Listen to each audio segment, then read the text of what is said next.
Ya,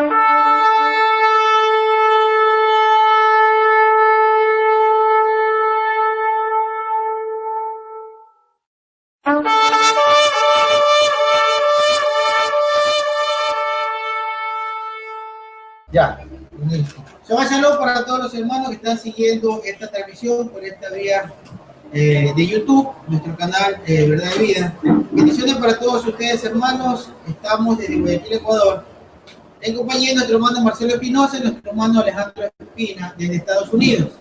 Para en esta semana, en este Shabbat, revisar, estudiar lo que continuaba del capítulo número 6 de Apocalipsis.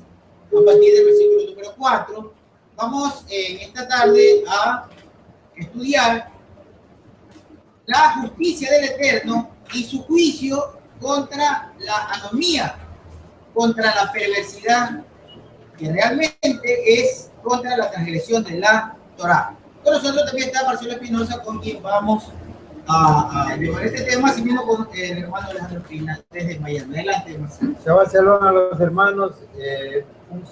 Un día de reposo más compartido con ustedes. Estamos contentos de estar otra vez aquí para compartir con ustedes, para aprender y para ejercitarnos en el conocimiento y en la fe. Un abrazo, un saludo también a los hermanos de Quito, a los hermanos de Venezuela, y no sé si Alejandro está conectado. Adelante, Alejandro. Shabbat Shalom. Adelante, Alejo. Bueno, Shalom para todos, hermanos, que nos escuchan en esta mañana. Lo siento un poquito como la garganta, pero vamos a estar. Chabat. Un saludo a los hermanos que nos escuchan en Colombia, a los hermanos que también nos están viendo aquí en los Estados Unidos, que ya están conectados también por medio de nuestro canal. Un saludo para todos. Un Chabat maravilloso que vamos a tener hoy, que el Eterno nos abra el entendimiento y el que nos permita comprender de su palabra. Eso es lo que cada Chabat buscamos nosotros. Adelante, hermano.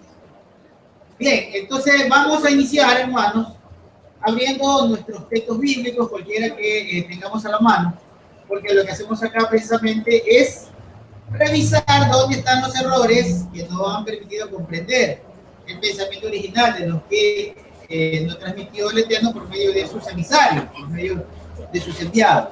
Apocalipsis capítulo número 6, versículo número 4.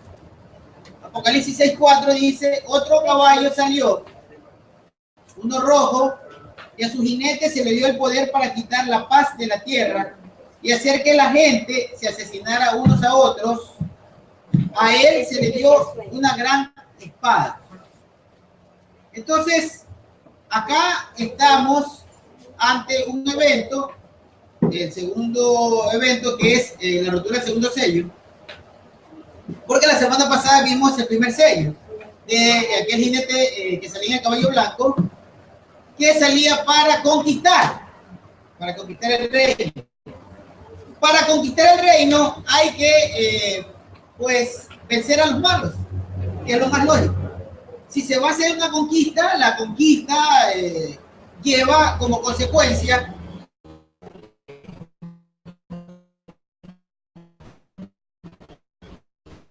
malos. Entonces que un jinete sale con el poder y la autoridad de quitar la paz en la tierra. Si se quita la paz, ¿qué va a haber, hermano? Va a haber guerra. No hay paz, hay guerra. Hay crimen, hay devastación. Eso es lo que realmente es quitar la paz. ¿Cómo nosotros entendemos el por qué la justicia del Eterno tiene que conllevar precisamente la destrucción de quién? De que no hace su voluntad. ¿Y quién no hace su voluntad? Precisamente habíamos hablado que existen dos linajes, uno creado por el Eterno y otro creado por Hasatán en la simiente de Caín. Entonces estamos hablando de una lucha. Aquí me gustaría hacer una aclaración, con todo respeto, ¿no? Realmente existe el linaje del Eterno y una falsificación de Satanás, una adulteración. Acordémonos que el Eterno desde el principio, y debe ser desde la eternidad, a él no le gustan las mezclas. Y nosotros vemos que toda la Torá, las escrituras, cuando habla de los vestidos, cuando nos habla de los fichot, cuando nos habla de las mezclas del campo, de las semillas, él siempre toca este tema. No le gustan las mezclas, ¿por qué? Porque él tiene individualizado sus especies. Cada especie tiene una línea. No estamos hablando de mezclas de la misma especie, porque sí puede haber, y aceptablemente se han creado razas de las mismas especies, pero razas que tienen la misma composición genética, pero ciertas características que las diferencian. Pero nosotros no podemos, por ejemplo, decir o aceptar una especie como el Eterno no va a aceptar algo que se ha hecho con las asémilas, como es mezclar un burro con una yegua o un caballo con una burra. Entonces vemos que ese es un híbrido, la naturaleza mismo lo hace un híbrido. Nosotros vemos que en la mezcla de Satán con Caín viene un linaje especial, un ser metamórfico, un ser serpentoide, reptiliano, podríamos decir, que tiene ciertas características que le diferencian de la naturaleza de Adán como ser humano. Correcto. ¿Y qué es una de las características, como dice Marcelo? Que no solo la parte física, como bien está establecido, porque pues, ahora ya hay mezclas en la que ya ha tomado estos seres ya de una forma muy parecida al linaje de Adán, porque ya ha habido mezclas, ya hay mezclas en el mundo. Pero una característica de la que habló Yeshua cuando dijo que los que son míos, dijo Yeshua, escuchan mi voz y me siguen, hacen la voluntad del Padre, hacen la voluntad del Eterno. Pero los que no son de Yeshua, los que no son de su linaje, por eso Pablo dice, el que es de Yeshua, linaje de Abraham es. Espermatozoide de Abraham es. Sí, lleva su sangre. El que es del Mashiach. En hebreo dice, en griego dice claramente esperma de Abraham es. Y en el hebreo dice cera. Cera es simiente, semen. Entonces acá vamos a hablar de lo que es la justicia del Eterno, porque resulta que Marción del Ponto, de donde sale el marcionismo, que es una doctrina que dice que el Dios del Antiguo Testamento era un Dios sangriento, que era el diablo, que era malo. De ahí se inspiró, por ejemplo, Hitler. De ahí se inspiró, hay por ahí alguien que... Todo el cristianismo practica el marcionismo y la mayoría de las iglesias evangélicas del nuevo protestantismo.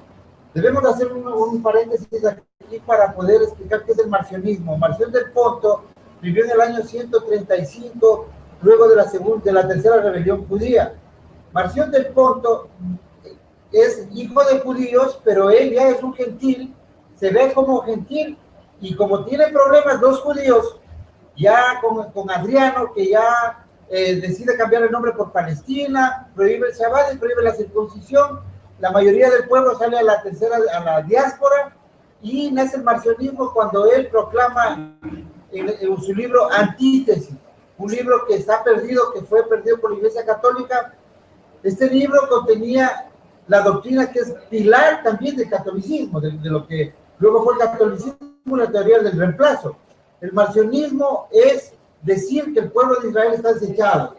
Cuando ustedes oigan que el pueblo de Israel está desechado, acuérdense de Marción del Ponto, una doctrina verdaderamente anti-Torá, anti-bíblica. Eso es lo que hace la Iglesia Católica. La Iglesia Católica ha quitado al Dios del Antiguo Testamento. Todas las iglesias. El Dios del Antiguo Testamento no es tomado en cuenta por la Iglesia Católica, de donde salen el resto de las doctrinas cristianas.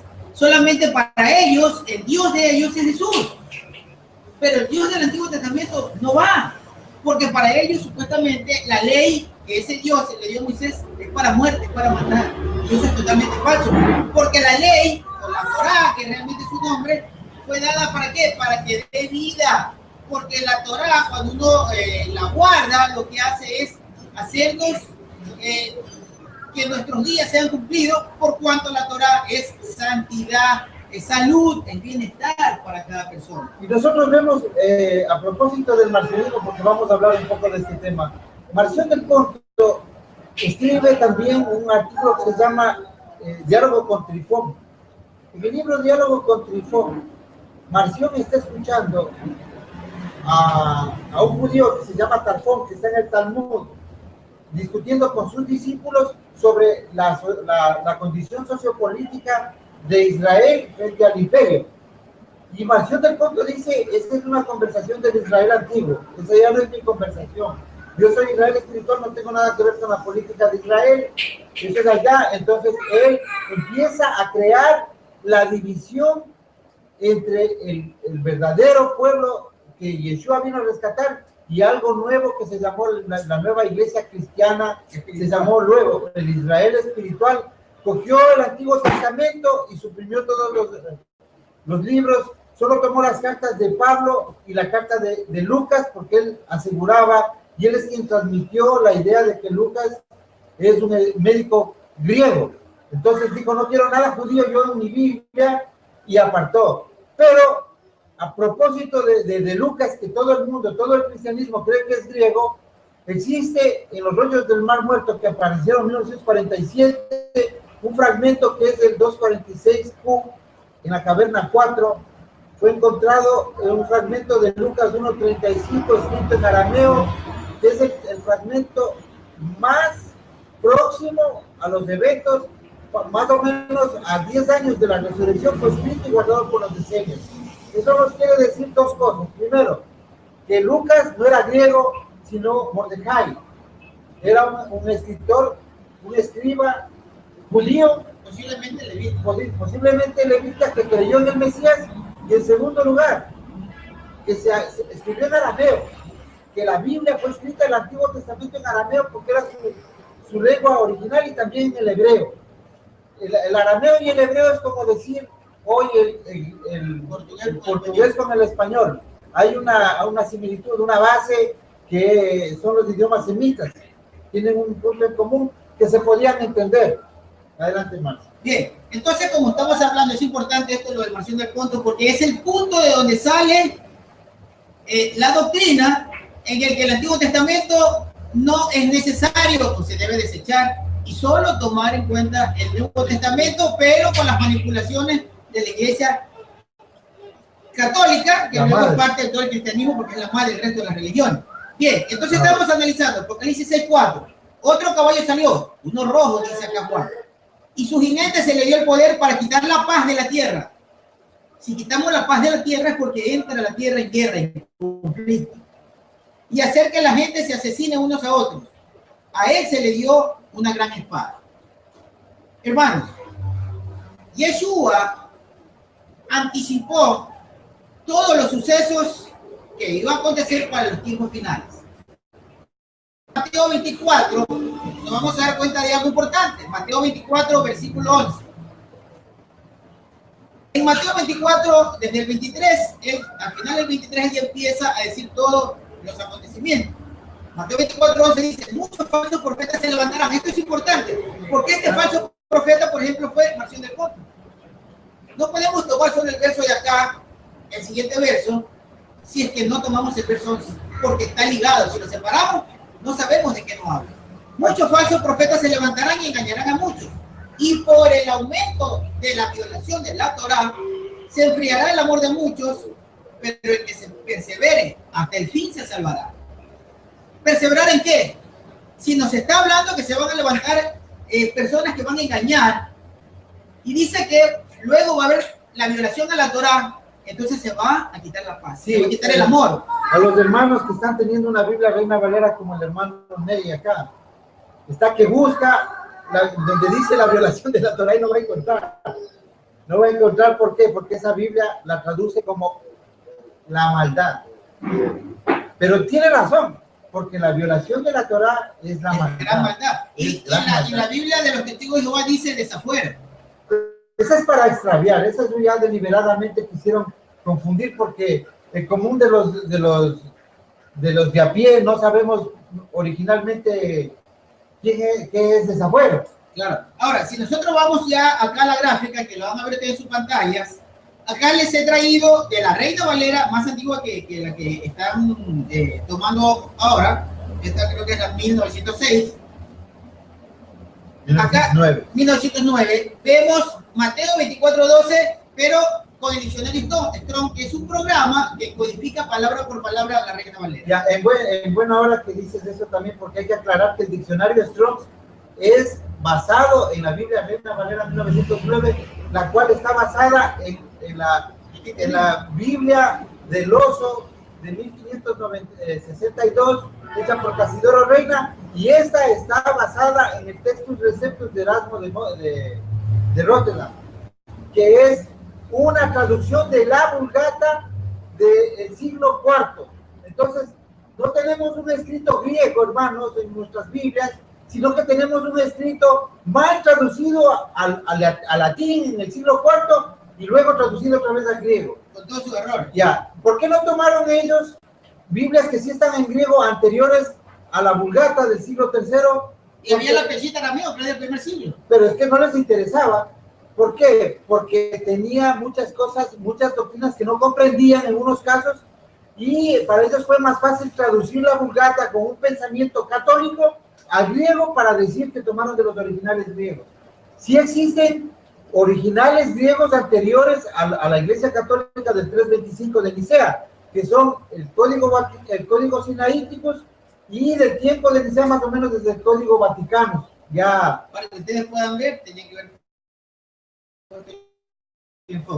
Acá aquí hay una foto de la impresión de la pantalla del diccionario Strong, donde codifica las palabras de la Reina Valera. Ahí está Mateo 24:12. Y por haberse multiplicado la maldad, dice ahí, y está subrayado, está sombreado con color azul, y está la palabra codificada con la G458. En la parte de abajo está la palabra G458, su significado, anomia. Anomia griega, que es la palabra que toman para maldad, significa violación de la ley. ¿Por qué no pusieron eso?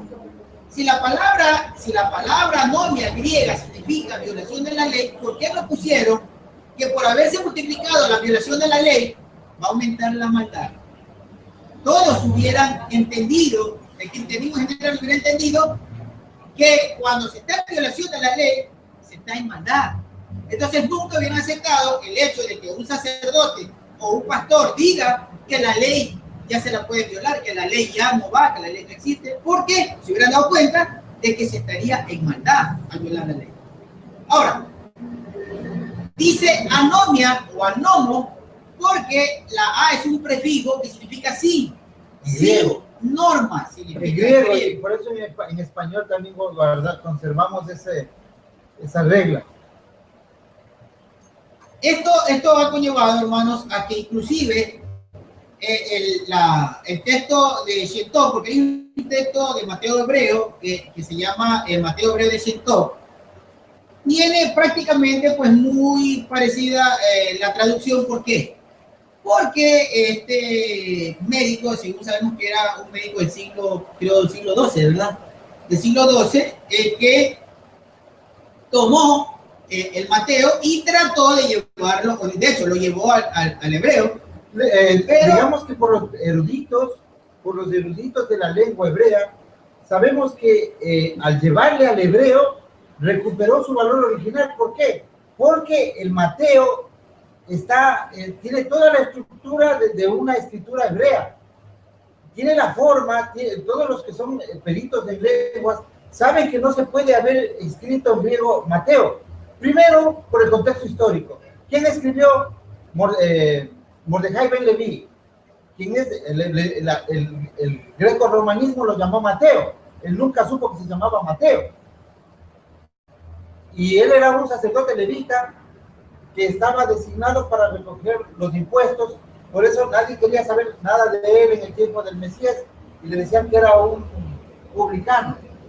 Pero era una regla que le vino desde el templo a él para que haga esa función, porque el templo estaba corrupto en ese tiempo, porque los sacerdotes dirigentes del templo estaban al servicio de Herodes el Edomita.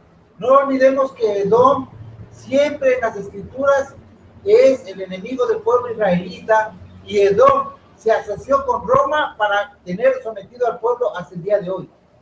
Adelante, hermano. Tengo la impresión de que estos problemas de traducción de la Biblia, de la Torá, pueden posiblemente deberse a dos causas. Una causa que traducida en esas épocas donde no habían las facilidades de hoy, algunos erraron de buena fe, pero no olvidemos que el ser humano siempre es finito. ¿Y dónde peca? Peca en la glotonería, en querer todo para ellos. Y de repente acomodaron la Torá, ellos a sabiendas de que eso los iba a perjudicar, la acomodaron para su buen uso. Sí, hermano, lo que pasa es que posiblemente los que hicieron las revisiones y las traducciones, posiblemente, podríamos decir, actuaron de buena fe, porque ellos pensaban que lo hacían de buena fe, pero estaban influenciados por una doctrina, estaban influenciados por un pensamiento. Al estar influenciados por un pensamiento es muy lógico que lo que se haga, se lo haga alineado al pensamiento en el que uno se encuentra. Ahí está el problema. Es como el día de hoy. El día de hoy los pastores están ligados a un pensamiento y todo lo que hacen lo hacen conforme a su doctrina. Por ejemplo, cuando toman una Biblia Thompson es la misma Reina Valera, pero con la mitad para adelante tiene una explicación doctrinal teológica. Entonces, un pastor dice orgulloso que viene del curso de pastores leyendo la Biblia Thompson, resulta que viene aprendiendo lo mismo que transmitieron los curas y al protestantismo, y ahora viene a traer esa doctrina. Entonces, no se ha desligado por el entendimiento original de las palabras. Pero me da la impresión que no todos, ¿sí?, se dejaron llevar por las doctrinas existentes, porque si mi memoria no me falla, los ortodoxos, ¿sí?, también creen como nosotros, ¿sí?, en Yahweh, aunque le pongan el nombre de Adonai. Ya, pero ellos, los judíos, tienen una adulteración más grave todavía, y le voy a decir por qué, hermano.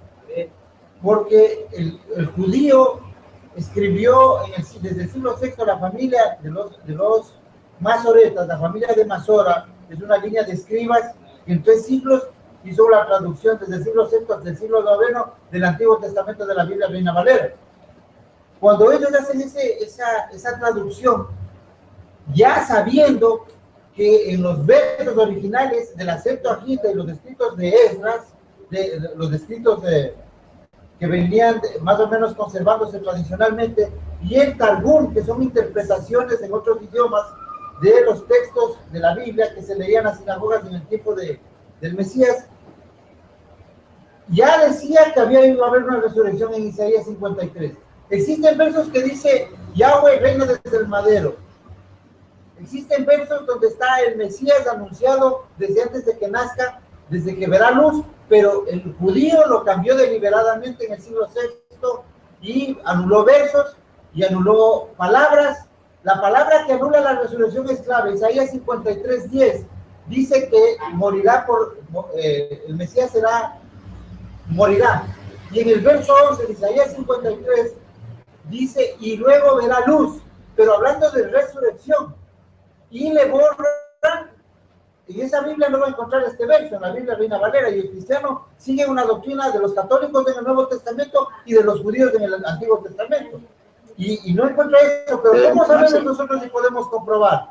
Porque tomamos los rollos del Mar Muerto y vemos Isaías 53, y tomamos la Septuaginta del 250 antes de Yeshua, hecha en Alejandría, en griego, y vemos que está ese verso.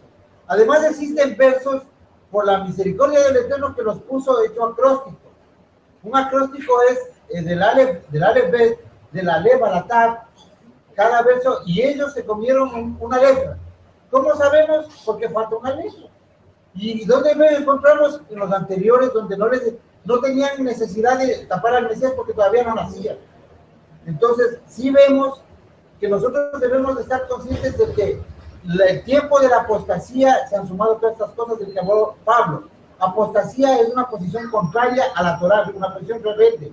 Vamos 2000 años en el tiempo de la apostasía, y lo que nosotros estamos haciendo por la misericordia del Eterno, no porque nos merezcamos, no porque seamos algo especial, estamos retornando a la senda que nunca debimos salir. Adelante, Alejandro. Ya que indiscutiblemente lo que está diciendo Marcelo es totalmente claro, pero también tenemos que tener claro que si hay un grupo de personas que han tenido la verdad en sus manos, han sido el pueblo de Israel, han sido los judíos. Aunque ellos han también manipulado la Torá, pero sí, como dice el hermano Chugar, ellos son los que han estado más cerca con respecto al Eterno, con respecto a la Torá en muchos aspectos. Ya cuando vienen las traducciones, como tú lo estás narrando, es donde aparecen pues todo el tipo de religiones y sectas, ¿no? Iniciando con la religión católica, pero de una u otra manera más cerca han estado de la verdad del Eterno, pues indiscutiblemente que ha sido el pueblo judío, han sido ellos, porque ellos son los que han tenido la Torá, los que han tenido de una manera o de otra, aunque la hayan adulterado, pero ellos son los que han tenido como esa parte más fehaciente de la verdad de lo que es el Eterno. Y adelante, Max. Bien, entonces Adelante, ya hemos entendido todo el conflicto de las traducciones, eso creo que nos queda claro, pero sí es bueno aclarar ciertos puntos, como decía el hermano Schubert, que pues... No, las preguntas del hermano siempre nos dan respuestas. El hermano siempre, hay una particularidad en cada creyente. Cada uno tenemos una particularidad dada por el Eterno. ¿Cuál es? Él siempre busca la parte donde puede encontrar amor en una persona, donde hay una partícula de un ser bueno, porque ahí no le cabe que todos sean malos. Es su particularidad, buscar la misericordia. Por eso él piensa que todos merecemos misericordia, que sería la justicia del Eterno. Pero ya le toca al Eterno pues ver realmente quién merece esa misericordia. Y el hermano tiene su punto y que pues calza muy bien para que nosotros podamos llevar un equilibrio a todo el estudio. Por eso creo que nosotros estamos formados por el cuerpo del Mesías, por el cuerpo del Mesías, así. Nos da cada uno algo para aportar. Entonces fíjense que estamos ahora en este análisis. Salió el caballo, vamos a ligar todo esto. Salió un jinete con el caballo, el cual se le dio la autoridad de quitar la paz en la tierra. Y vemos que Yeshua cuando anuncia este tiempo, el tiempo final, dice que se van a levantar los falsos engañadores y a causa de eso va a crecer la violación a la Torá. ¿Y que eso qué va a traer? Va a traer que el amor se enfríe. ¿Va a traer qué? Que no haya paz. Porque si no hay amor, no hay paz, hermano. Donde no hay amor, no puede haber paz. Porque el amor es el que detiene a que usted haga un mal, le procure mal al otro. Entonces, los que estamos en Torá, los que hacemos la voluntad del Eterno, no vamos a pretender asesinar a nadie, ni vamos a querer la guerra con nadie, hermano. La guerra se va a hacer entre los que no tienen Torá. Porque el que tiene Torá no va a querer ir a asesinar a nadie, ni va a querer derrotar a nadie. Pero los que no están inmersos en la Torá, porque creció la violación de la Torá, en ellos va a haber una operación, una gran operación, que sí tiene participación el Eterno, no por injusto, hermano, sino por la justicia que nos ofreció a nosotros, porque nos ha ofrecido un mundo de justicia. Y si nos ofreció un mundo de justicia, no puede permitir que haya injustos, ¿verdad? Tiene que acabar. Ya, una cosa más. Mira, esto de aquí que dice, se enfriará el amor. Cuando se enfríe el amor, nosotros vamos a ir a la Biblia, no vamos a inventarnos nada de nuestra cuenta. Romanos 13:10. El amor es el cumplimiento de la Torá. No le den las vueltas, no digan, papito lindo, te amo, y no guardo el Shabbat. Papito lindo, amo al mundo, y como chancho. Así no es el amor. El concepto del amor del Eterno, lo que decíamos hace un rato, todos quisiéramos ver amor en el mundo. Pero el Eterno tiene un concepto de amor que muchas veces no lo entendemos, porque nosotros hemos crecido dentro de una matriz, dentro de estereotipos formados por hombres, en el mejor de los casos, porque ya sabemos que el mundo está gobernado por el enemigo, el adversario. Entonces, según el Eterno, amor no es, como dice Pablo, sacarme todo lo que tengo y dárselo a los pobres. Amor no es hablar en lenguas, todos los idiomas, y hablar milagros y misterios. No es amor. Amor es guardar la Torá. Guardar la Torá. Así es que si una persona va todos los días a una iglesia cristiana donde no se guarda la Torá, donde se habla contra el pueblo de Israel, y adora y alaba y se postra y da saltos y brincos y gritos, mientras un humilde ser guarda el Shabbat alegre, tranquilo, conforme a la Torá, ese está recibiendo el amor y la mirada del Padre, y sus oraciones son escuchadas. Pero ¿Qué más, pues? Ya hay que ser ciego. Hay que ser ciego para no darse cuenta que ahí está Dios, Yahweh, demostrándonos a todos los que creemos en Él a través de su Torah, que qué más amor nos tiene y qué más justo es. Nos está diciendo, hijos míos, ustedes están en la Torah, ustedes sigan en el camino que les he trazado. Y a los que no están en Torah, ¿qué hace? Por su justicia, los deja que se pongan en guerra y se desaparezcan. Correcto, adelante, Alejandro. Él no se mancha las manos. Amén. Es muy importante lo que está diciendo Marcelo, porque indiscutiblemente de eso es que se trata. O sea, qué buen apunte que Marcelo está diciendo. O sea, no está hablando de ningún amor o de ningún amor humano, está hablando del amor del Eterno. Y el amor del Eterno es eso, ¿no? Cumplir su Torah, cumplir sus mandamientos. De eso es que se trata prácticamente casi que toda la escritura desde el principio hasta el fin, del amor a Él. Y el amor a Él es eso, cumplir su palabra, cumplir la Torah, cumplirla conforme Él la estableció, pero con amor, exactamente con ese amor, no con un amor humano. Ahora vamos a desglosar eso que acaba de decir Marcelo, Alejandro y acá el hermano Sur. Romanos 1:21. Vamos a Romanos 1:21 y ahí los vamos a desglosar y nos vamos a dar cuenta cuál es la justicia del Eterno y por qué la operación del Eterno conlleva a que los malos hagan guerra entre ellos y se destruyan, porque necesita Él establecer un reino de justicia en la tierra. Dice Romanos 1:21, porque habiendo conocido a Yahweh, no lo glorificaron como Elohim, le dieron gracias. Más bien, se envanecieron en sus corazones y su mente insensata se les oscureció. Pretendieron ser sabios y se volvieron necios y cambiaron la gloria de Elohim incorruptible por una imagen a la semejanza de hombre corruptible, de aves, de cuadrúpedos y de reptiles. Por eso Elohim los abandonó a la impureza en las pasiones de sus corazones para deshonrar sus cuerpos entre ellos mismos. Ellos cambiaron la verdad de Elohim por la mentira y veneraron y rindieron culto a la creación antes que al Creador, quien es bendito para siempre. Amén. Verso 26. Por esa razón, Elohim los dejó a merced de pasiones vergonzosas, pues sus mujeres cambiaron las relaciones naturales por las relaciones antinaturales. Ellos mismos y los mismos hombres, y lo mismo hicieron los hombres, dejando las relaciones naturales con la mujer y se encendieron en sus pasiones desordenadas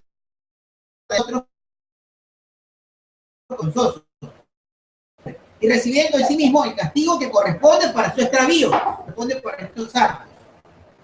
Verso 28. Como ellos no se dignaron tener en cuenta a Yahweh, Él los abandonó a una mente reprobada para hacer lo que no se debe.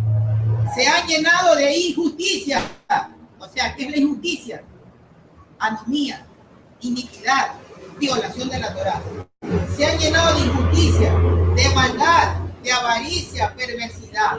Están colmados de ¿qué? De envidia, de homicidios, de contiendas, de engaños, insolentes, arrogantes, fantasiosos, con inventiva para lo malo, desobedientes a sus padres, sin discernimiento, desleales, crueles y sin compasión. Eso es el que no tiene Torá. ¿Qué hace? Asesina, mata, viola, hace de todo lo que no puede. Ahí sí entra el amor. El amor al prójimo. Porque es necesario el amor al prójimo. No vamos a hablar de que no exista eso, sino que el amor del Eterno es que guarde todos los mandamientos. Adelante, La Torah, amar al prójimo, ahí está vinculado. Los dos grandes mandamientos, amar a Elohim, es necesariamente está ligado a amar al prójimo. Son los dos mandamientos de lo que cuelga la Torah. Esas son las dos tablas de Moisés. Adelante, Ale. No, y mira cómo tú narrando la escritura es increíble, es como si cerráramos los ojos y nos diéramos cuenta de lo que estamos viviendo hoy en día todos. Hoy en el entorno nuestro estamos viviendo todo lo que tú acabas de leer, estamos viendo homosexualismo, estamos viendo matanza, estamos viendo crueldad, estamos viendo cómo la gente no le importa asesinar por unos pesos a otra persona, a un ser humano. O sea, indiscutiblemente que estamos viviendo todo lo que tú estás leyendo. O sea, absolutamente la palabra es constante, es correcta, el Eterno nunca se equivoca. Y mira cómo él hace como ese énfasis tan molesto de los hombres que están con hombres y mujeres con mujeres. O sea, eso es como lo más que repudia al Eterno, lo que más a él le fastidia con respecto a todas las cosas, aunque todo está mal, lo que se presenta ahí de lo que están haciendo los personajes hoy en día. Pero lo que él más repudia es el homosexualismo. y nosotros también lo repudiamos. Y Marcelo dice, pero en esos momentos ahí es donde entra el amor al prójimo, sí, el amor al prójimo, pero de quien cumple la Torá. Yo amo a quien cumple la Torá. Yo no puedo ir a amar a un asesino, yo no puedo ir a amar a un violador, yo no puedo ir a amar a una persona que hace cosas extremadamente malvadas. Ese tipo de personas nosotros no tenemos por qué estarlas amando. Yo amo a la persona que tiene un comportamiento correcto, a la persona que tiene necesidad y que está en mi entorno y le puedo dar la mano. Eso es amor a mi prójimo. ¿Y mi prójimo quiénes son? Pues los primeros, mi primer prójimo más cercano pues son los hermanos que conocen el nombre del Eterno. Después mi familia, después las personas que están alrededor nuestro. Una persona que está en la calle y necesita una ayuda porque se varó, pues yo paro y le ayudo. Eso es amar al prójimo. Pero hay que ver como la diferencia, porque es que no podemos amar a violadores ni asesinos y tampoco tenerles como esa compasión. Bueno, ese es mi concepto con todo respeto, ¿no? No sé qué piensan los hermanos Marcelo. Adelante. Bueno, sí. Hay una cosa horrible que tiene la homosexualidad, que llega, pienso que Yahweh con eso sí que se arma en ira, porque el homosexual, y lo digo porque lo he visto, siempre busca al niño, al joven inocente, y lo busca para atraparlo y llevárselo a que él sea igual, correcto, a dañarlo. Tiene toda la razón. Un joven que no tiene ninguna maldad en su corazón, después lo convierte en un... Lo pervierte. Sí. Y lo hace abominable ante los ojos del Eterno. Y fíjese lo que acaba de decir Alejandro. Alejandro está esperando. ¿Dónde está en la escritura el apoyo para que él dice? Tiene razón. Yeshua, ¿qué dijo? ¿Quiénes son mis hermanos y mi madre? Los que hacen la voluntad de Elohim.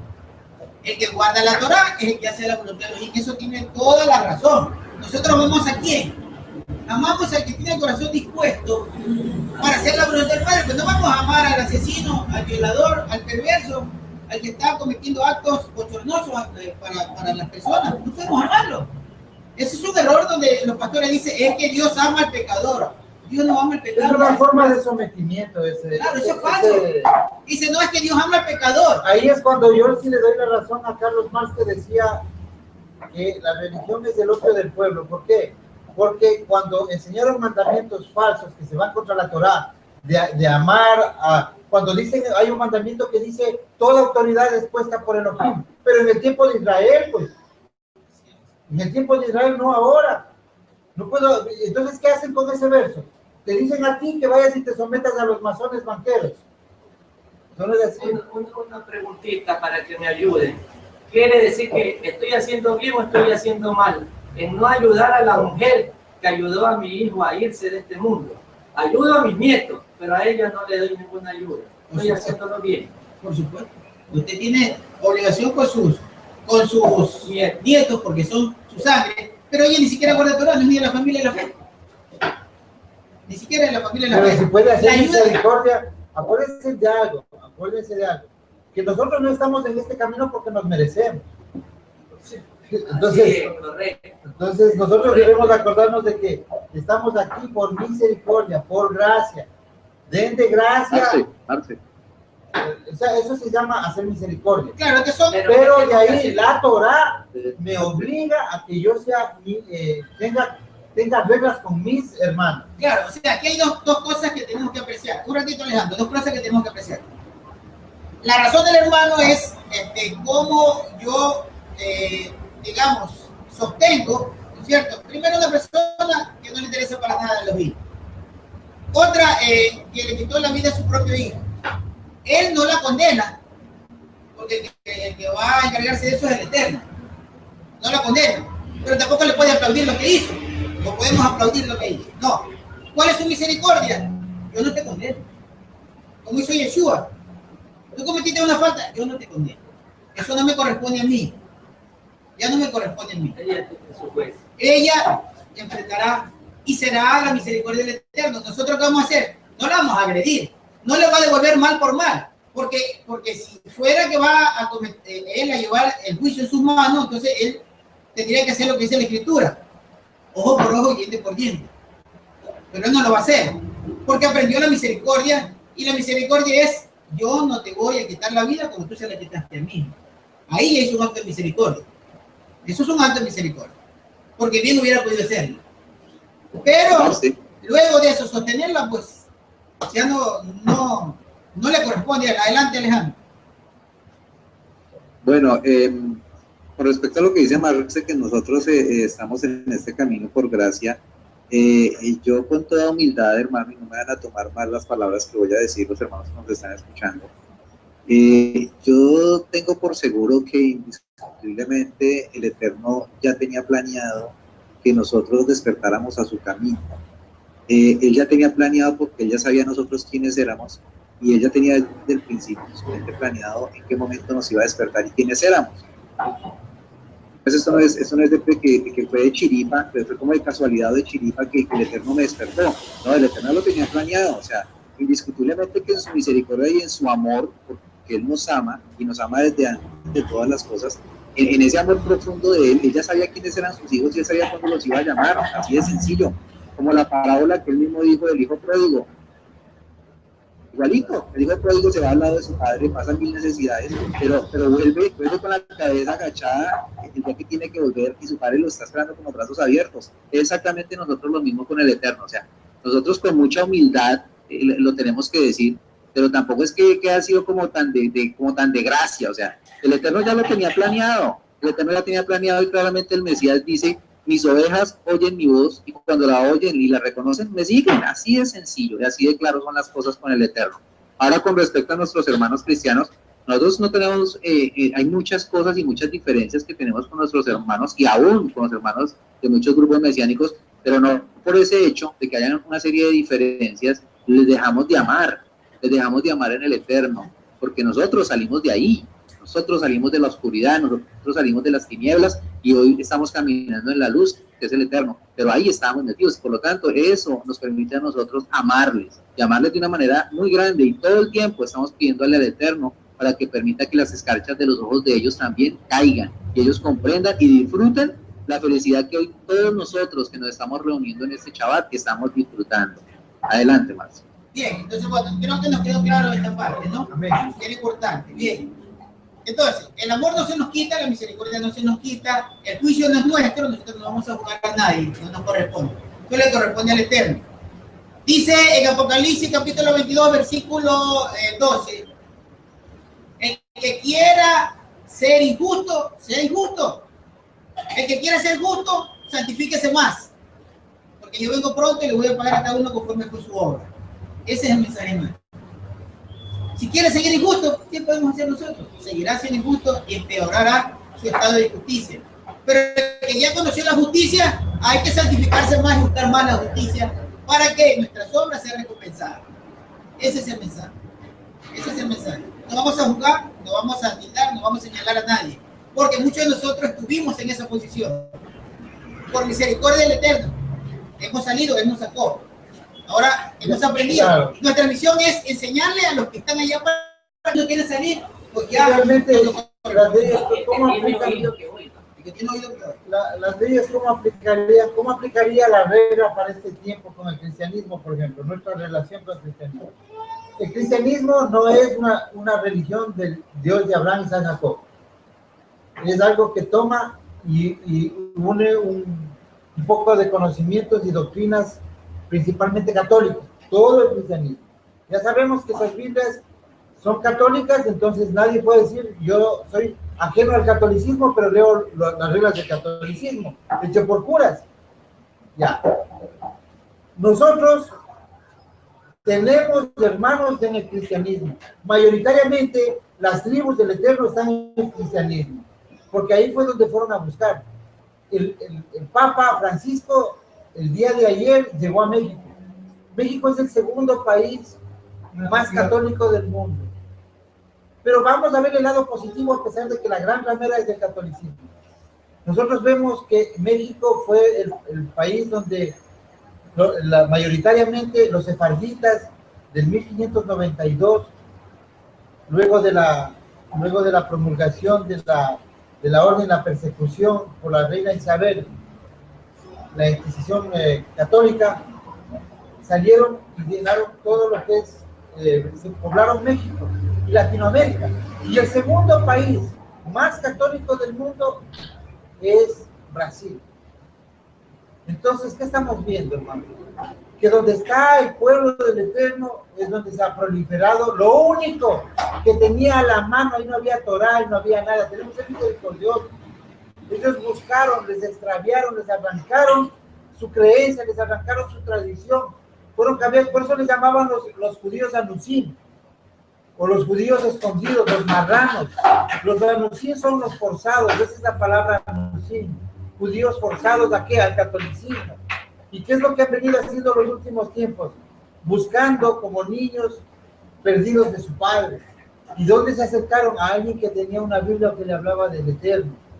¿Y por qué está con nosotros aquí este rato? Estamos porque hoy es el tiempo de la restauración de todas las cosas, porque hoy es el tiempo donde misericordiosamente el Eterno nos puso a vivir a cada uno de nosotros para poder mirar y ser testigos del Eterno cuando venga Yeshua en su segunda venida. Este es el tiempo. Ustedes son la generación, no pasa esta generación, no pasa la generación de 1948 en que veremos la segunda venida del Mesías. Los que estén vivos y los que guarden la Torá están próximos a la resurrección. Adelante. Y hemos sido despertados ¿para qué? Para difundir y ayudar en este plan del Eterno de establecer al mismo cristianismo en la tierra. Para despertarlos, claro. Ahora bien. Y ustedes, perdón un ratito, y ustedes dirán, ¿y cuándo despierta el judaísmo? ¿No es cierto? Si ya estamos a las 10 tribus haciéndoles despertar, ¿cuándo despierta el judaísmo? Hermanos, el judaísmo también está despertando, no el judaísmo, sino la casa de Judá. ¿Por qué? Desde México hasta la Patagonia es la casa de Judá.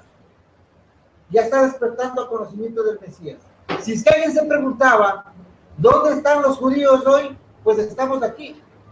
Así es. Estamos aquí y somos los que nos levantamos de la casa de Judá, aunque nos levantamos en el tiempo del despertar de la casa de Israel, que mayoritariamente es de Europa y Estados Unidos. Es que esa es la labor. Acuérdate que la labor es que va a recoger de los confines de la tierra a todas las tribus, y que de las dos casas las une y hace una sola. Entonces nos estamos levantando juntos.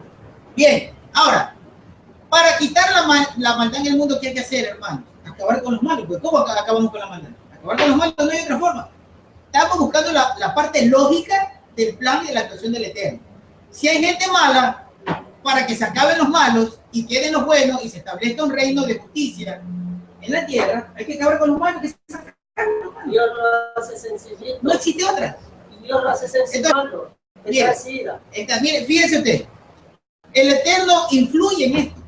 Él influye, claro que influye, aunque lo llamen el Dios sangriento, lo influye. ¿Por qué? Porque no hay otra forma. El mal hay que extirparlo de raíz. Ya, una cosa, enfoquémosle bien este tema. Este tema se enfoca desde el lado de la justicia, de la legalidad. El Eterno es recto, es misericordioso, pero es recto, y es un acto de justicia que muere el mal. Es un acto de justicia. Así es. O sea, esa es la manera. No puede ser que el Eterno se deleite en la sangre. Porque no. en la Torah del Eterno dice que el asesino está condenado a muerte, que el violador está condenado a muerte, todos los casos que el homosexual anteriormente está condenado a muerte. Eso dice la Torah. La condena es la muerte. Ahora bien, ¿cómo va a influenciar el Eterno? ¿Cómo influenciar el Eterno? Tenemos pruebas, evidencia en la Escritura, porque aquí no son palabras saliendo de nuestra mente. Primera de Reyes 22:12. Mira lo que pasó con un rey, con el rey Acab, un rey perverso, inicuo, anomo, que pervertió la Torá, se dejó influenciar de su esposa, que era una sacerdotisa pagana, y él hizo inclusive profeta falso, levantó sacerdocio falso. Mira lo que pasó, Segunda de Reyes capítulo 22 versículo 12, cuando este rey quería recuperar Ramón de Galat y le pidió la ayuda a un rey justo, el rey de Judá, que era Josafat. Primera de Reyes 22:12 dice, y los profetas profetizaron de la misma manera, eran 400 profetas que tenían, diciendo, marcha contra Ramón de Galat, que es Galat en la Reina Valera, y triunfa. Yahweh le entregará en manos de su majestad, es decir, del rey Acab. El mensajero que había ido a llamar, acá dice Micayahu, que es Micaía en la Reina Valera, le dijo, mira las palabras de los profetas, son unánimes favorables al rey. que tu palabra sea como la de el resto de ellos. Di algo favorable. Verso 14, estamos en 1 Reyes 22. Micaías, que es Micaías, respondió, por tu vida, que Yahweh, dice, por vida de Yahweh, que lo que Yahweh me diga, eso yo hablaré. Verso 15. Cuando llegó donde el rey le preguntó, Micaías o Micaías, ¿marcharemos a la guerra contra Ramón de Galaad o desistiremos? Él respondió, es el profeta Micaías responde así, marcha y triunfa, que Yahweh la entregará en la mano de su majestad. Verso 16. Y el rey le dijo, ¿cuántas veces tengo que hacerte jurar que no me digas sino la verdad en el nombre de Yahweh? Verso 17. Entonces dijo, ahora sí le va a decir la verdad. Primero por temor le dijo igualito lo que decían los profetas. Pero ahora viene y él le dice, no te voy a contar la verdad. Verso 17. Entonces dijo, he visto a todo Israel disperso por los montes como ovejas que no tienen pastor. Y Yahweh le dijo, estos no tienen amo, vuélvanse cada uno a su casa en paz. Entonces el rey de Israel le dijo a Josafat, el rey de Judá, no te dije que este no me profetiza, sino que no me profetiza éxito, sino solo desastre. Verso 19. Luego Micaías dijo, escucha entonces la palabra de Yahweh. Yo he visto a Yahweh sentado en su trono y todo el ejército de los cielos estaba de pie junto a él, a su derecha y a su izquierda. Yahweh preguntó, ¿quién inducirá a Acab para que suba y caiga en manos de Ramón de Galaad?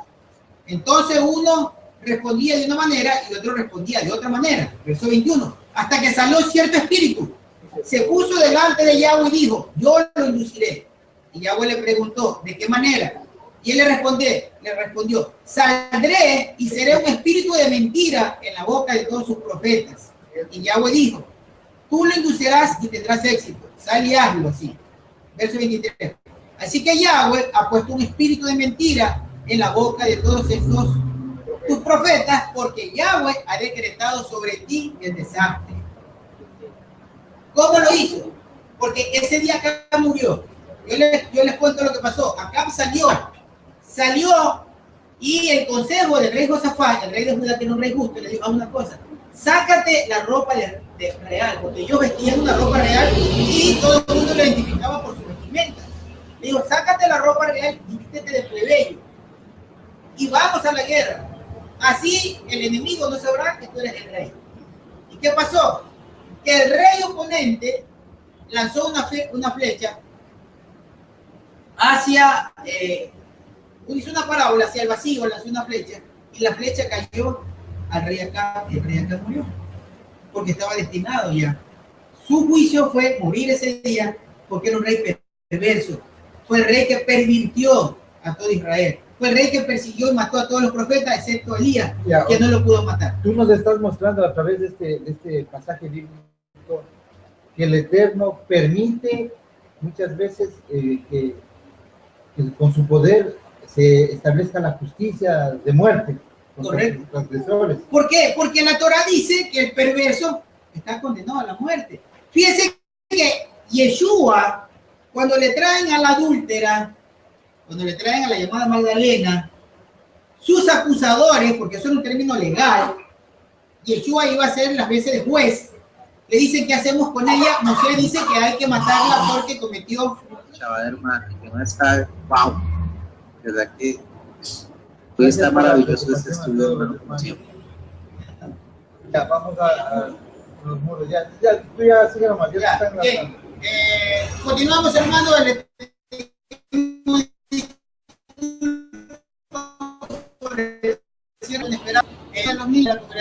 que pues no pasó mayores, sí fue un susto bastante complicado, porque usted sabe cuando se trata de un bebé, pues todos nos asustamos, pero ya pasó, el niño está bien, estamos ya tranquilos. Siempre cuando suceden estas cosas, pues la solidaridad de todos los hermanos, sabemos que están preocupados, pero no pasó nada, hermano, estamos todos bien, el niño está bien. Pero era una cosa muy peligrosa. Algo peligroso, sí, porque pues se había atorado al niño, pero gracias al Eterno ya expulsó lo que había tragado y ya está, pues, de todos modos ya lo llevaron al médico para que evalúe el médico la situación, pero sabemos que está bien, ya pasó el momento que sí fue de peligro en ese instante, por eso nos fuimos inclusive, tuvimos que cortar la transmisión para poder asistir al bebé. Pero bueno, estamos ya con ustedes, hermanos, vamos a continuar con el tema, el resto se lo vamos a mandar al Eterno, sabemos que el Eterno nos cuida, el Eterno nos guarda, el Eterno nos enseña y nos corrige, todo hacia el Eterno. Este es un momento, hermanos, para la reflexión. Hay que tener cuidado con los niños, hay que tener mucho cuidado con los niños. Siempre nos está enseñando de alguna manera. Bueno, estamos en el tema desarrollando la justicia del Eterno. Y la justicia del Eterno, nosotros estamos ya viendo su manifestación en la Escritura, que Él siempre está enmarcado dentro de la Torá, hermano. Se enmarca dentro de la Torá. Para hacer su propio juicio, Él toma como referencia la Torá, sale de su Torá. La obra maravillosa de Yeshua en el madero estaba centrada en la Torá. ¿Por qué? Porque el pueblo había transgredido, y por haber transgredido, por haber sido adúltero con su esposo, recibió el Sefer Keritú, la carta de repudio. Para que se cumpla la Torá, tuvo que venir Yeshua, que es, como él dijo, cuando vean al Padre, me ven a mí, que era la representación de la tierra de Elohim. Tuvo que morir, ¿para qué? Para que se cumpla la Torá y para que el decreto de esa Torá, como dice en Colosenses 2, para que el decreto de la Torá, que era adverso al pueblo, para que ese decreto quede sin efecto. ¿Por qué? Porque ya había muerto el esposo. Cuando muere el esposo, se puede volver a casar. Entonces el pueblo ya está listo para ir a las bodas cuando venga el Cordero. Esa fue la operación que hizo el Eterno, una rara operación seguramente para el pueblo judío. Pero esa es la operación que hizo el Eterno para cumplir con la Torá. Ahora acá, ¿cómo cumple el Eterno también con los inicuos, con los anomos, con los que transgreden la Torá?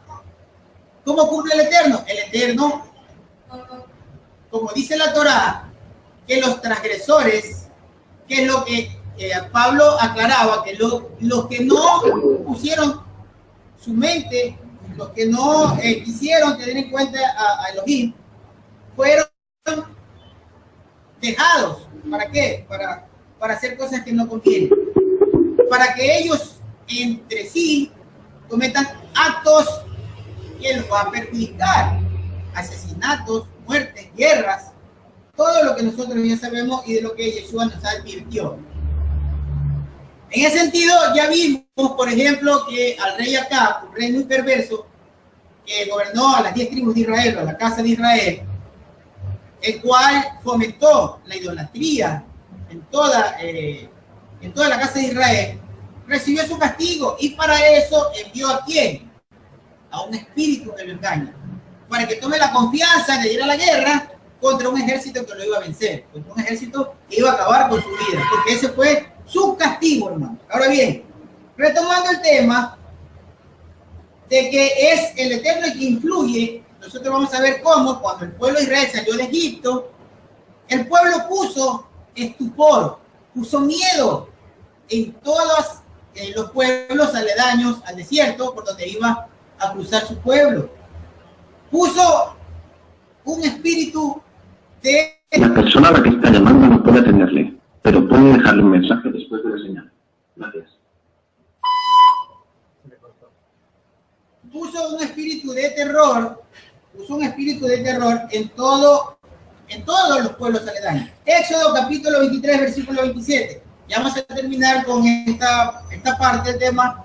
Este capítulo es bastante amplio, no lo vamos a poder terminar en una sola enseñanza, pero ya vamos a terminar esta parte, con eso concluimos. Para los hermanos que recién se conectan, que nos están preguntando, gracias por la solidaridad.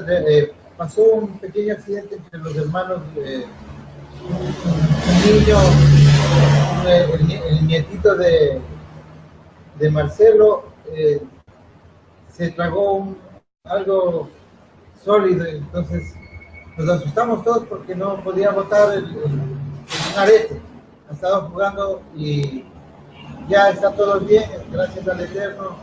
Estamos otra vez aquí con ustedes. Vamos a continuar la próxima semana con este estudio. Les agradecemos toda la preocupación. Realmente son cosas que pasan, pero con la misericordia del Eterno todo está bien. Ya el niño ahorita le están haciendo un chequeo, justo acá al frente hay un dispensario médico y todo está normal, hermanos. Les agradecemos la solidaridad y la preocupación. Muchas gracias y tratemos de cuidar a nuestros hijos, hermanos.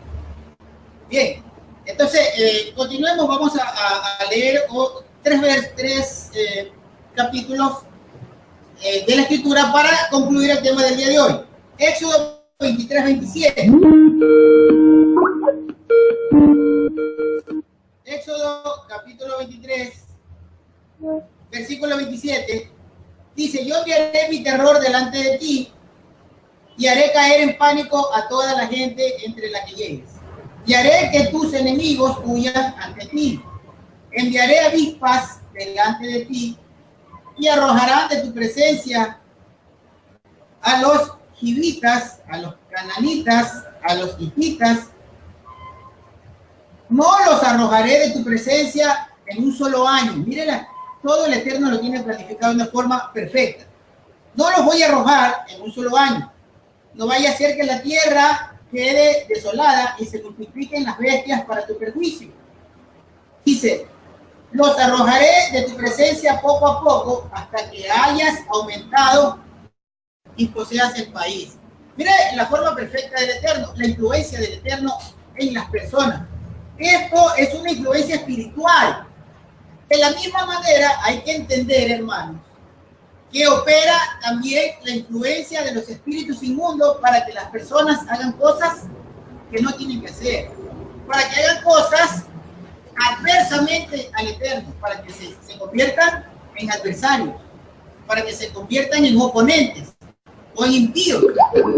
Cuando usted escuche la palabra impío, sepa que se trata de una persona que está oponente al Eterno, que está de una forma opuesta, que no está haciendo lo que el Eterno manda, lo que el Eterno dispuso. Ese es un impío.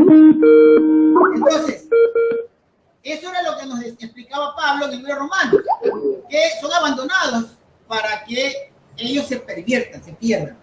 Y la influencia del Eterno para ayudar a su pueblo, en este caso, fue enviar espíritu de terror, espíritu de estupor, para que las personas alrededor le teman al pueblo de Israel en su paso, para que no se atrevan y no se confederen todos en contra del pueblo de Israel y lo ataquen. Eso fue lo que hizo, y eso le dio un gran resultado. El pueblo de Israel se disponía a la guerra, siempre tenía éxito. Miren qué ocurrió con Gedeón. Gedeón fue con 300 hombres contra un gran reino de 10.000 soldados del pueblo asirio. ¿Y qué ocurrió? Ocurrió que los venció solo con 300 hombres porque el Eterno les dio un sueño a todos y ellos comentaban el sueño y decía que venía un gran pan de cebada que destruía a todo su ejército. Y ellos decían, eso no puede ser otra cosa sino el poder que Yahweh le está dando a Gedeón y a su ejército contra nosotros. Y Gedeón solo estaba con 300 personas. ¿Tú qué opinarías de los eventos de la Gran Tribulación? Si tomamos en cuenta que el Eterno muchas veces actúa con mano dura.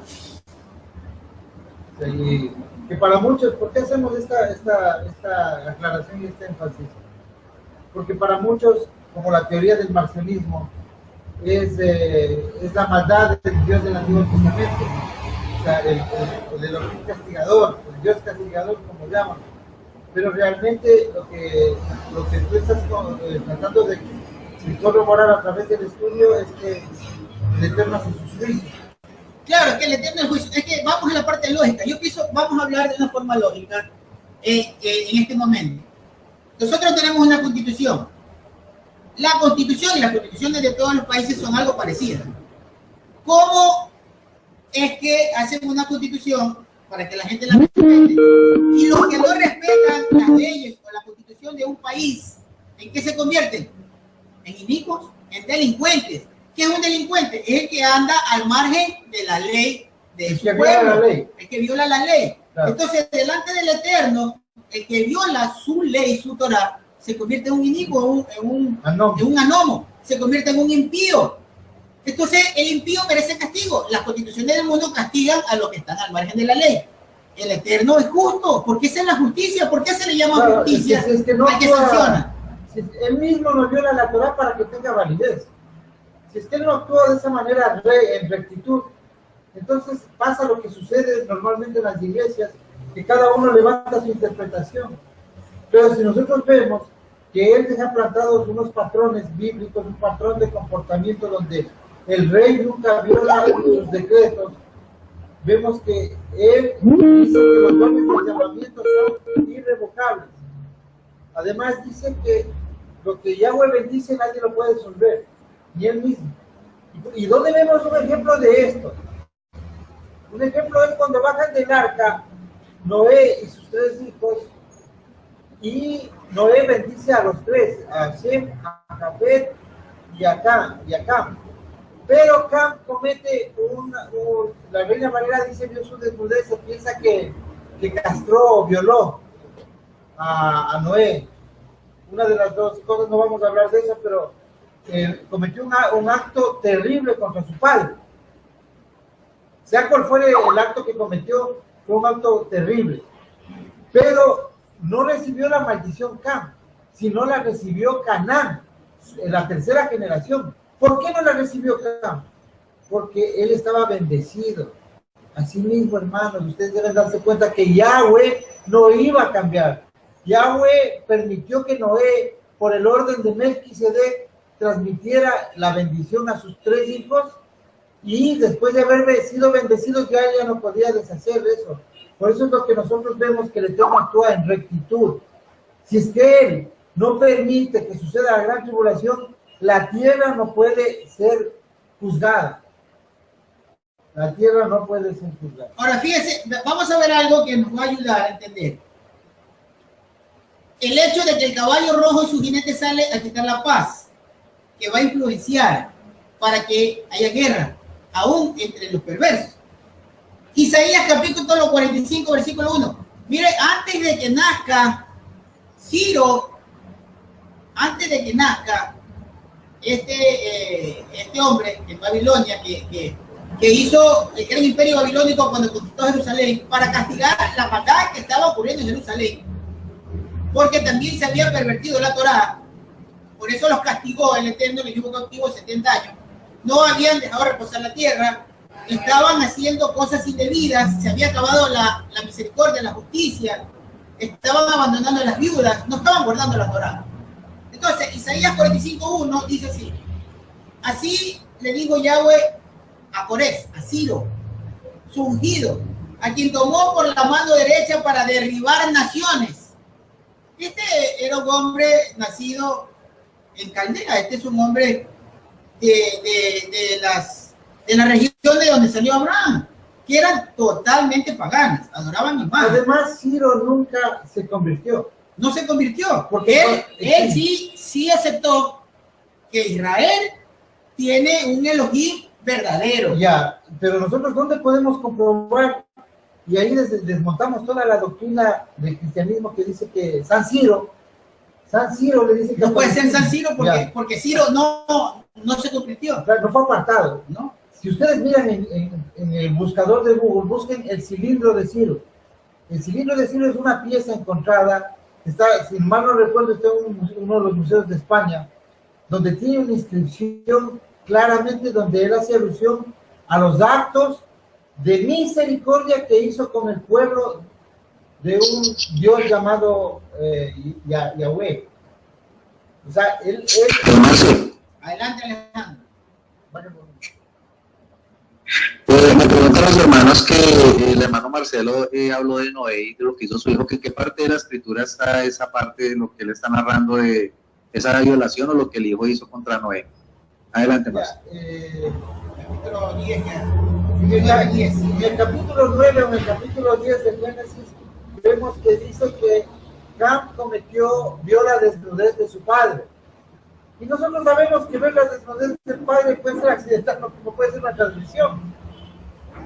Pero realmente, cuando nosotros vemos la historia y la tradición del judaísmo, y también vemos la interpretación que se le ha dado todo el tiempo a este pasaje, más o menos se habla de la castración de Noé. ¿Y en qué se argumenta? Algo que es valedero, porque no vamos a descartar toda la historia y la tradición del pueblo del Eterno. Entonces, ellos argumentan que hubo castración debido a que cuando el Eterno ancla el arca en el Ararat, dice que les da la orden a que todos se reproduzcan. Noé tenía más de 600 años, pero estaba activo vigorosamente, como dice la escritura, activo como en la función de los hombres. O sea, era un ente reproductor, tenía sus condiciones y sus capacidades físicas como para poder tener hijos. Pero es el único que no se reproduce, el único que no tiene hijos de los 4 varones que descendieron del arca. Entonces se aduce a que Cam, y eso sí es valedero, porque Cam tiene el linaje de Caín. Esto ya es una cuestión que nosotros podemos ir enlazando con los estudios que hemos tenido. A través de Cam se transmitió la genética del linaje de Caín. Por eso es que Cam es tatarabuelo de Nimrod, el primer opuesto a Yahweh ya de frente, fue enemigo de Yahweh.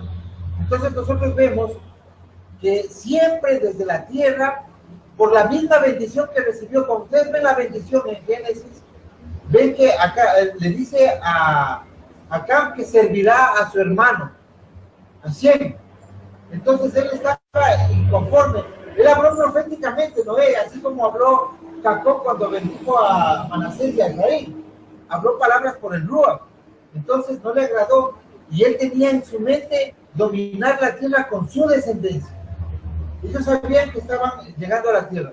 Aparte de otra cosa, del diluvio, que se valía ponerle en mención para que tenga estos sentidos de que no es una fábula. Cuando nosotros vemos la palabra en Génesis 7, que se anuncia el diluvio en la tierra, no dice en el planeta Tierra, dice en Eretz, que es la zona, el área donde ellos vivían, el área de la Mesopotamia. ¿Y cómo sabemos esto? Porque realmente todas las culturas de la época, y en las tablillas sumerias, los hititas, todos tienen una historia relacionada con un tiempo de una gran inundación. Estamos hablando de cosas que pueden ser científicas, comprobables, porque si nosotros hacemos un estudio aquí, en las capas geológicas, no vamos a encontrar ningún rastro del diluvio, se nos va a acabar nuestra fe por no haber profundizado en el contexto real de la escritura. Entonces nosotros podemos tener un acceso al escudriñamiento de la palabra. No quiere decir que la leamos literal y si no está ahí, nosotros nos quedemos solo con lo que está ahí y sin interpretación. O sea, realmente nosotros debemos armar el escenario, tomar lo que el Eterno nos ha dado y desglosar la historia. Porque no olvidemos que dice el mismo Eterno que otra de Elohim es esconder un misterio, y gloria de Elohim es esconder un misterio, y honra del hombre, del rey, es escudriñar. Así es.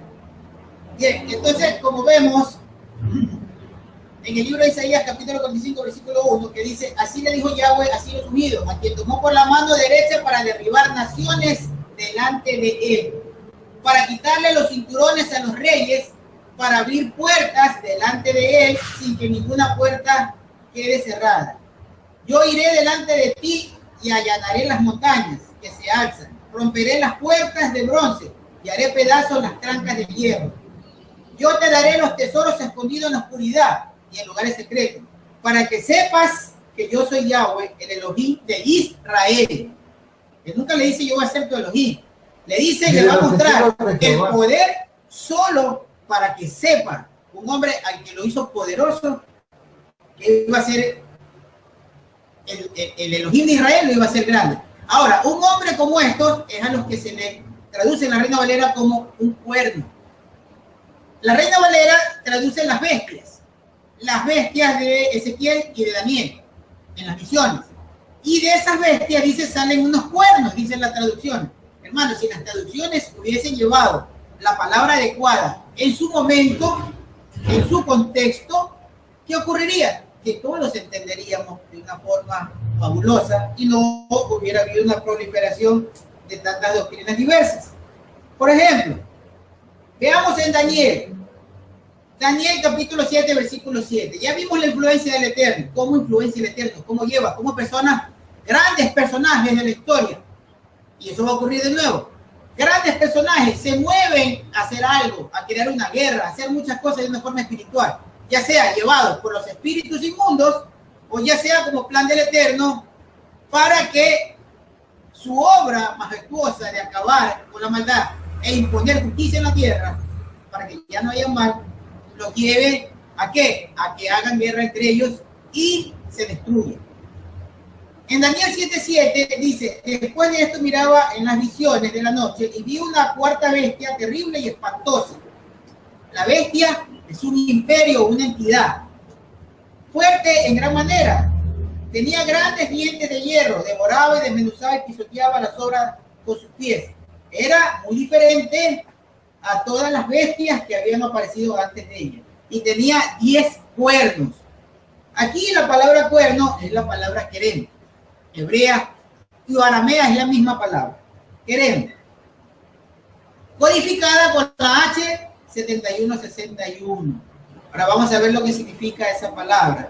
Es importante porque si usted lee cuerno, nunca va a saber ni entender de qué se trata. No, se montan historias y pierden a la gente porque hay que saber el Apocalipsis, hermanos, y con esas, si no aclaramos estas cosas, la gente está esperando desentrañar las escrituras, los misterios, pero con premeditación y cosas establecidas previamente, con fantasías, con sueños, empiezan a distorsionar sin la verdad, sin el contexto, sin la palabra correcta de la escritura.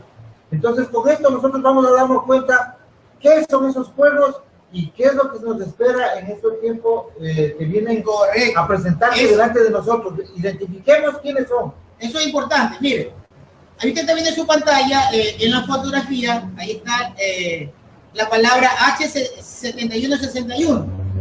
Y en la parte de arriba dice raíz palabra, etimológicamente. ¿Cuál es la raíz? ¿De dónde viene esa palabra? Proviene de la palabra karam, que es el verbo. Ahora, veamos el significado. Ahí está la palabra querer. Y más abajo, subiendo, dice que significa bocina, por eso le llaman cuerno. Pero vean en la parte de abajo, dice rayos de luz.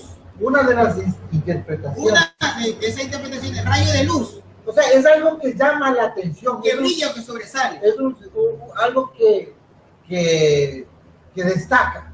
Que destaca. Ahora, veamos más abajo está la otra fotografía, que es el verbo o la raíz de donde sale la palabra karam, que significa brillar. O sea, van a ser, los cuernos de estos son gente que resplandece, que brilla, que va a ser famoso. Líderes políticos de la actualidad. O sea, no nos confundamos. No espere ver que se le asome un cacho de cabra por ahí y con una boca pequeña, como nos han tratado de posicionar siempre la religiosidad. Eso es ridículo. Ahora bien, si subimos hasta acá, antes de la fotografía, está un versículo, con este es el último, un verso en Ezequiel, capítulo 29, versículo 21. La misma palabra, hermano, la misma palabra que en Daniel dice cuernos, para decir que es un gobernante, alguien de renombre, alguien famoso, alguien con poder en esa institución que es la bestia, que es la que va a dominar o la que va a salir a destruir, que va a causar gran destrozos en el mundo. La misma palabra en Ezequiel 29:21 dice, en aquel día diré, en aquel día haré surgir el poderío, usa la misma palabra, la palabra querem. Es decir, no es realmente cuerno. Si le ponen cuerno, no entiende. Pero si le ponen poderío, o le ponen, o le hacen la referencia en la interpretación, alguien que brilla, que sobresale, alguien de mucha importancia, usted ya va a ir analizando quién es el que sobresale, quién es el que se hace o quiere dar notoriedad en el mundo para... O tiene notoriedad. O tiene notoriedad para tener la hegemonía, el poder. Entonces, estamos viendo que el apocalipsis del enemigo está en el poder gubernamental de los países. Más claro, no espere ver aquí a un ángel. Estamos hablando de hombres, de seres, de naciones, de lugares sociopolíticos conformados en países, en reinos, en imperios. Esta es una versión aramea, por eso recoge una interpretación de la palabra más correcta. En aquel día haré surgir el poderío, H7161, la misma palabra. Usted mire la codificación Strong y le va a aparecer la misma palabra, la palabra querem, para decir poderío, que es la palabra correcta en esta versión aramea. Hermano, entonces, ¿qué entendemos? Hasta aquí llegamos para el día de hoy. La próxima semana vamos a ver el resto de los sellos.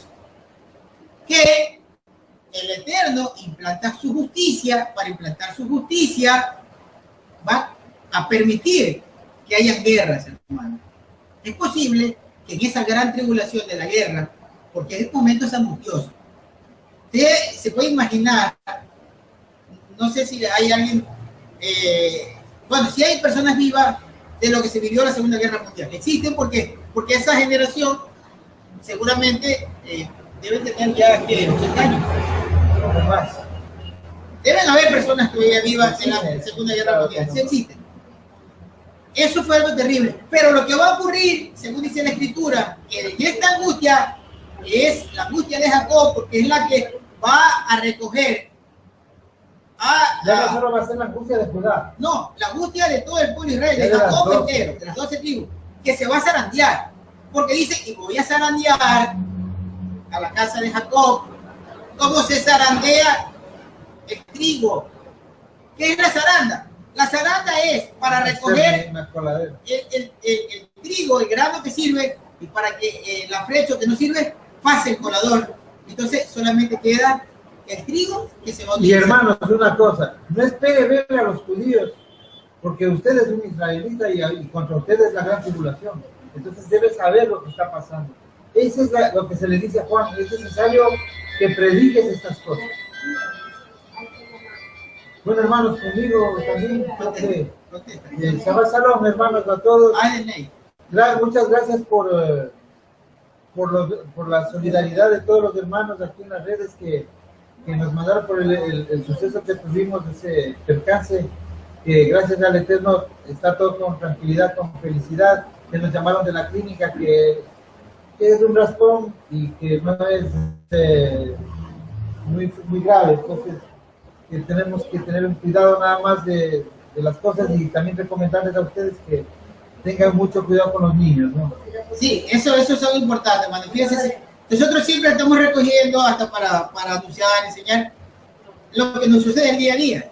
Entonces hay que tener cuidado. Los niños necesitan cuidado, hermano. Mucho cuidado, porque puede ocurrir un accidente que nosotros o sea, a veces se nos escapa de las manos.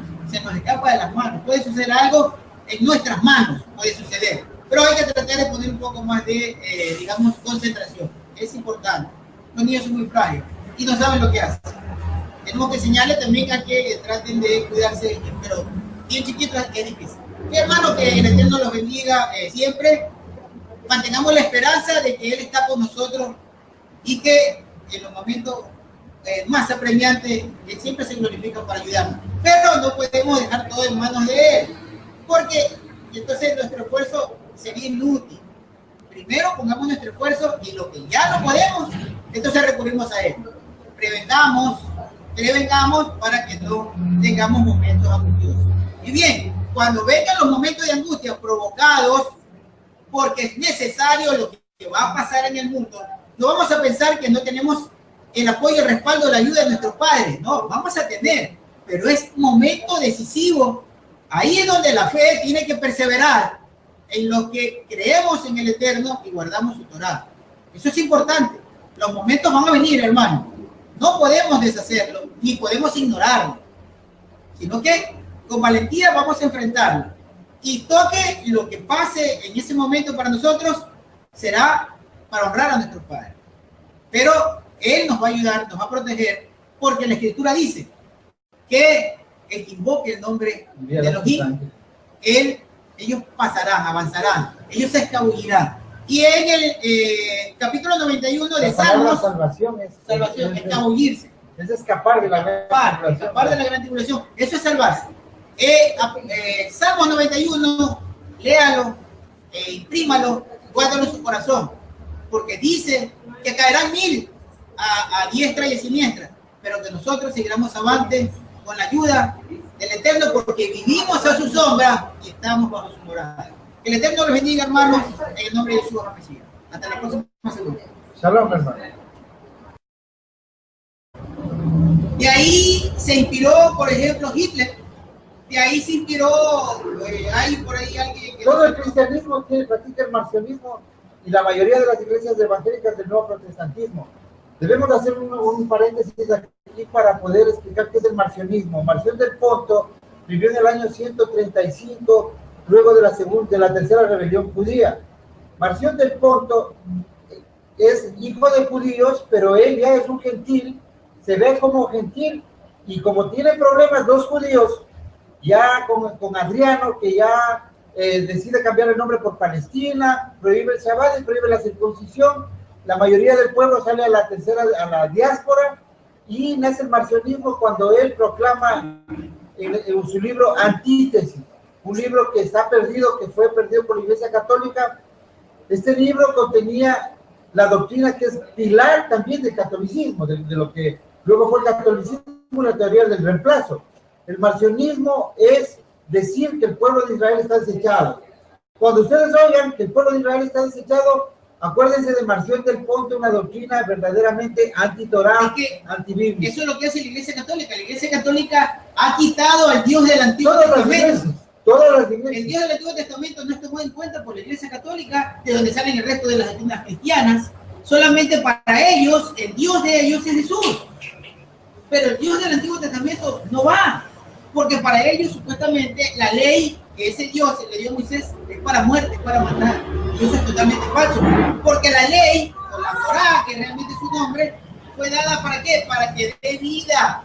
Porque la Torá, cuando uno la guarda, lo que hace es hacernos que nuestros días sean cumplidos, por cuanto la Torá es santidad, es salud, es bienestar para cada persona. Y nosotros vemos, a propósito del marcionismo, porque vamos a hablar un poco de este tema, Marción del Ponto escribe también un artículo que se llama Diálogo con Trifón. En el libro Diálogo con Trifón, Marción está escuchando a un judío que se llama Tarfón, que está en el Talmud, discutiendo con sus discípulos sobre la condición sociopolítica de Israel frente al imperio. Y Marción del Ponto dice, esta es una conversación del Israel antiguo, esa ya no es mi conversación. Yo soy Israel espiritual, no tengo nada que ver con la política de Israel, eso es allá. Entonces él empieza a crear la división entre el verdadero pueblo que Yeshua vino a rescatar y algo nuevo que se llamó la nueva iglesia cristiana, se llamó luego el Israel espiritual. Cogió el Antiguo Testamento y suprimió todos los libros, solo tomó las cartas de Pablo y la carta de Lucas, porque él aseguraba, y él es quien transmitió la idea de que Lucas es un médico griego. Entonces dijo, no quiero nada judío yo en mi Biblia, y apartó. Pero a propósito de Lucas, que todo el mundo, todo el cristianismo cree que es griego, existe en los rollos del Mar Muerto que aparecieron en 1947 un fragmento que es del 246Q en la caverna 4. Fue encontrado un fragmento de Lucas 1:35 escrito en arameo, que es el fragmento más próximo a los eventos, más o menos a 10 años de la resurrección, fue escrito y guardado por los decenios. Eso nos quiere decir dos cosas. Primero, que Lucas no era griego, sino Mordecai. Era un escritor, un escriba judío, posiblemente levita, que creyó en el Mesías. Y en segundo lugar, que se escribió en arameo, que la Biblia fue escrita en el Antiguo Testamento en arameo porque era su lengua original, y también en el hebreo.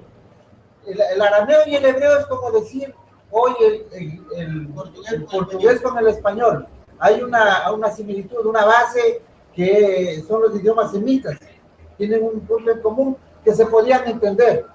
Adelante, Marcio. Bien, entonces como estamos hablando, es importante esto lo del Marción del Ponto, porque es el punto de donde sale la doctrina en el que el Antiguo Testamento no es necesario o se debe desechar y solo tomar en cuenta el Nuevo Testamento, pero con las manipulaciones de la Iglesia Católica, que luego es parte de todo el cristianismo porque es la madre del resto de las religiones.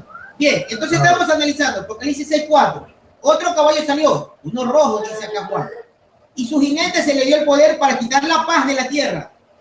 Si quitamos la paz de la tierra es porque entra la tierra en guerra, en conflicto, y hacer que la gente se asesine unos a otros. A él individualizado sus especies. Cada especie tiene una línea.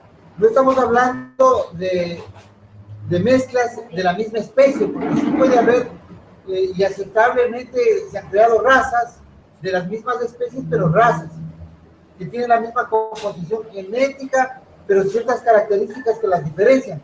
Pero nosotros no podemos, por ejemplo, decir o aceptar una especie como el Eterno no va a aceptar algo que se ha hecho con las asémilas, como es mezclar un burro con una yegua o un caballo con una burra. Entonces vemos que ese es un híbrido, la naturaleza mismo lo hace un híbrido. Nosotros vemos que en la mezcla de Satán con Caín viene un linaje especial, un ser metamórfico, un ser serpentoide, reptiliano, podríamos decir, que tiene ciertas características que le diferencian de la naturaleza de Adán como ser humano. Correcto. ¿Y qué es una de las características, como dice Marcelo? Que no solo en la parte física, como bien está establecido, porque pues, ahora ya hay mezclas en la que ya ha tomado estos seres ya de una forma muy parecida al linaje de Adán, porque ya ha habido mezclas, ya hay mezclas en el mundo. Pero una característica de la que habló Yeshua cuando dijo que los que son míos, dijo Yeshua, escuchan mi voz y me siguen, hacen la voluntad del Padre, hacen la voluntad del Eterno. Pero los que no son de Yeshua, los que no son de su linaje, por eso Pablo dice, el que es de Yeshua, linaje de Abraham es. Espermatozoide de Abraham es. Sí, lleva su sangre. El que es del Mashiach. En hebreo dice, en griego dice claramente esperma de Abraham es. Y en el hebreo dice cera. Cera es simiente, semen. Entonces acá vamos a hablar de lo que es la justicia del Eterno, porque resulta que Marción del Ponto, de donde sale el marcionismo, que es una doctrina que dice que el Dios del Antiguo Testamento era un Dios sangriento, que era el diablo, que era malo.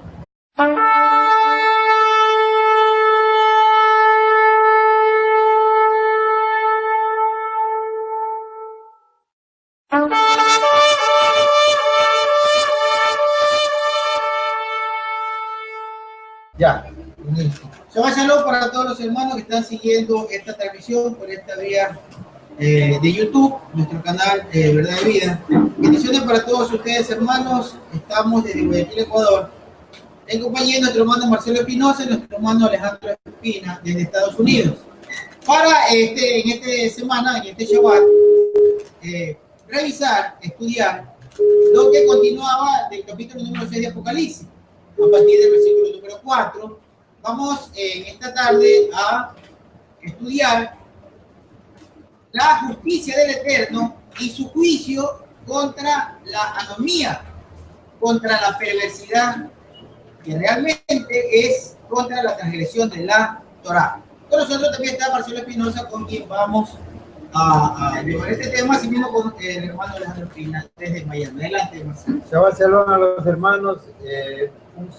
Un día de reposo más compartido con ustedes. Estamos contentos de estar otra vez aquí para compartir con ustedes, para aprender y para ejercitarnos en el conocimiento y en la fe. Un abrazo, un saludo también a los hermanos de Quito, a los hermanos de Venezuela y no sé si Alejandro está conectado. Adelante, Alejandro, Shabbat Shalom. Adelante, Alejo. Bueno, Shabbat Shalom para todos los hermanos que nos escuchan en esta mañana. Como siempre, un poquito como la garganta, pero ya vamos a estar.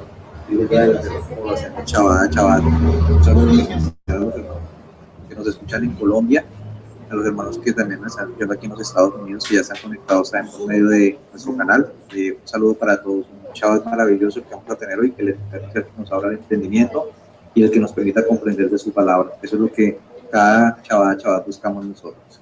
Adelante, hermano. Bien, entonces vamos a iniciar, hermanos, abriendo nuestros textos bíblicos, cualquiera que tengamos a la mano, porque lo que hacemos acá precisamente es revisar dónde están los errores que nos han permitido comprender el pensamiento original de los que nos transmitió el Eterno por medio de sus emisarios, por medio de sus enviados. Apocalipsis capítulo número 6, versículo número 4. Apocalipsis 6:4 dice: otro caballo salió, uno rojo, y a su jinete se le dio el poder para quitar la paz de la tierra y hacer que la gente se asesinara unos a otros. A él se le dio una gran espada. Entonces, acá estamos ante un evento, el segundo evento, que es la rotura del segundo sello, porque la semana pasada vimos el primer sello de aquel jinete que salía en el caballo blanco, que salía para conquistar el reino. Para conquistar el reino hay que pues vencer a los malos, que es lo más lógico. Si se va a hacer una conquista, la conquista lleva como consecuencia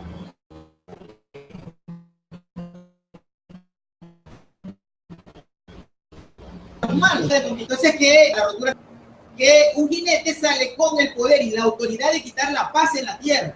Si se quita la paz, ¿qué va a haber, hermano? Va a haber guerra. No hay paz, hay guerra. Hay crimen, hay devastación. Eso es lo que realmente es quitar la paz.